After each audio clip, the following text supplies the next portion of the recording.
દેશમાં ₹50 કરોડની કમાણી કરનાર બીજી ગુજરાતી ફિલ્મ્સ બની લાલો। ફિલ્મ લાલો શ્રી કૃષ્ણ સદા સહાયતે બોક્સ ઓફિસ પર ધૂમ મચાવી રહી છે।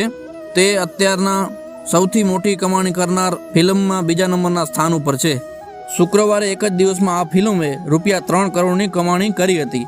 આ બાબત એ દર્શાવે છે કે ફિલ્મએ કેટલી લોકપ્રિયતા હાંસલ કરી છે। લાલો કૃષ્ણ સદા સહાયતે એ સતત 6ઠા અઠવાડિયામાં બોક્સ ઓફિસ પર શાનદાર કમાણી જાળવી રાખી છે।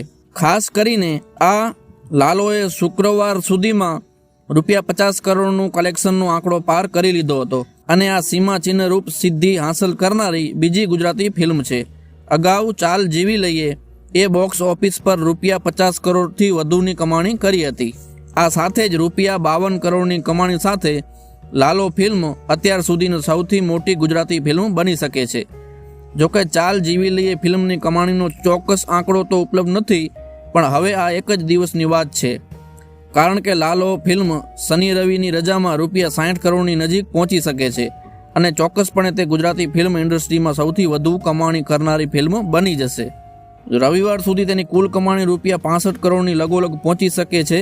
એક શક્યતા એવી પણ છે કે આ ફિલ્મ ₹80 કરોડ કે 90 કરોડ સુધી જશે અને જો તેને આગળ જતા આ પ્રતિસાદ જળવાઈ રહે તો કદાચ 100 કરોડને પણ સ્પર્શી શકે છે। અત્રે ઉલ્લેખનીય છે કે આ પહેલું એવું વર્ષ છે કે જ્યારે ગુજરાતી ફિલ્મ ઇન્ડસ્ટ્રીએ સંપૂર્ણ વર્ષમાં ₹100 કરોડની કમાણી કરી છે। હવે એક જ ફિલ્મ આટલી મોટી કમાણી કરી શકે છે। મિત્રો, તમે કદાચ આ વિડીયો જોતા હો ત્યારે ફિલ્મે રેકોર્ડ તોડ્યો પણ હશે, કદાચ પ્રથમ સ્થાને પણ ફિલ્મ આવી ગઈ હશે।